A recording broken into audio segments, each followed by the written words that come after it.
Good morning all of you.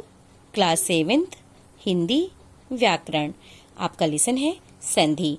तो कल हम लोग पढ़ रहे थे वृद्धि संधि, तो चलिए आज हम पढ़ेंगे यण संधि।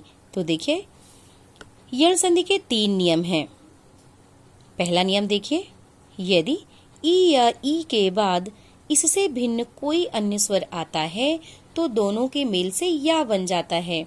देखिए इसमें बता रहे हैं कि यदि छोटी ई या बड़ी ई के बाद इससे भिन्न कोई अन्य स्वर आता है, इनसे अलग मतलब छोटी ई और बड़ी ई के अलावा कोई भी अन्य स्वर वर्ण आए तो दोनों के मेल से या बन जाता है। जैसे एक शब्द देखिए, अत्यधिक।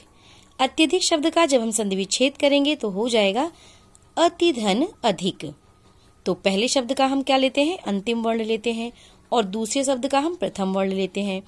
तो पहले शब्द का अंतिम वर्ण छोटी ई हुआ। क्यों हुआ? क्योंकि ये ता व्यंजन वर्ण है। व्यंजन वर्ण को हम हमेशा स्वर वर्ण की सहायता से बोलते हैं, तो इसलिए ता को हम इस समय किसकी सहायता से बोल रहे हैं? छोटी ई की सहायता से बोल रहे हैं। तो हम पहले शब्द का अंतिम वर्ण क्या लेंगे? छोटी ई लेंगे, और दूसरे शब्द का प्रथम वर्ण हम क्या लेंगे? छोटा आ लेंगे। तो ई और आ के मेल से या बन गया। तो देखिए शब्द बन गया अत्यधिक। और भी आप उदाहरण देख सकते हैं, जैसे देखिए यद्यपि है, नद्यागम है, इत्यादि, अत्याचार, दिव्यागमन, इसी तरह से। तो ये अत्याचार का भी देख लीजिए। अत्याचार शब्द है, जब हम इसका संधि विच्छेद करेंगे तो हो जाएगा अति धन आचार।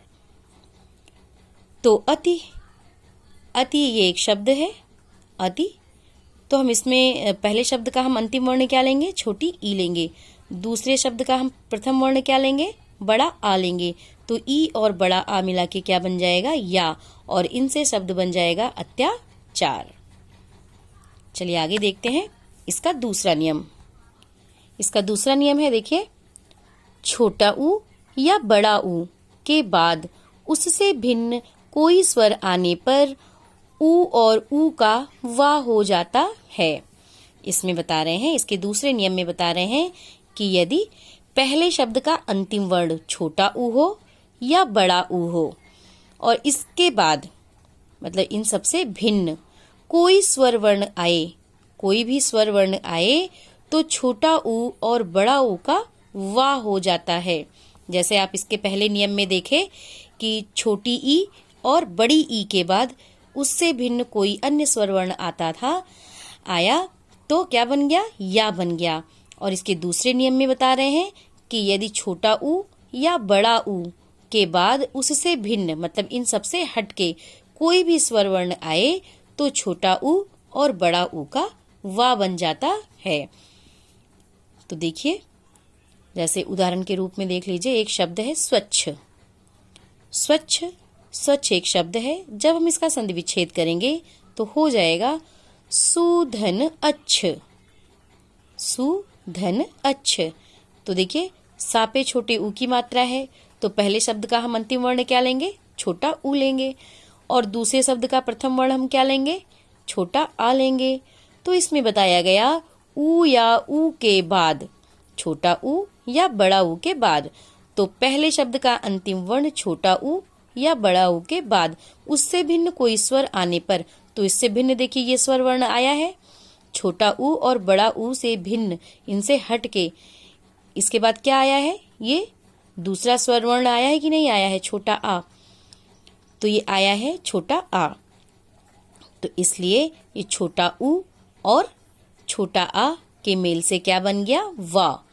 तो ये शब्द बन गया स्वच्छ। इसी तरह से और भी उदाहरण देख सकते हैं, मनवंतर है, अन्वेषण है, स्वागत है, अन्विति है। स्वागत का ही देख लीजिए, स्वागत शब्द है, जब हम इसका संधि विच्छेद करेंगे तो बन जाएगा सुधन आगत। तो ये पहले शब्द का अंतिम वर्ण क्या होगा? छोटा ऊ होगा। दूसरे शब्द का हम क्या लेते हैं? प्रथम वर्ण लेते हैं। तो छोटा ऊ, इसके बाद भिन्न स्वर वर्ण आया, इनसे छोटा ऊ और बड़ा ऊ से भिन्न स्वर क्या आया? स्वर वर्ण बड़ा आ आया। तो छोटा ऊ के बाद बड़ा आ आया, तो दोनों के मेल से क्या बन गया? वा बन गया। तो शब्द इनसे मिल शब्द बन गया स्वागत। तो ये था आपका ये इसका नियम। 2 नियम आप देखे। तीसरा नियम हम आपको कल पढ़ाएंगे। तो आज बस इतना ही, आगे कल। आज आपका होमवर्क है, क्वेश्चन नोट करिए। यण संधि के कितने नियम हैं? उदाहरण भी दीजिए। तो यण संधि के आप तीनों नियमों को बताएंगे और प्रत्येक के 2-2 उदाहरण भी देंगे। Thank you.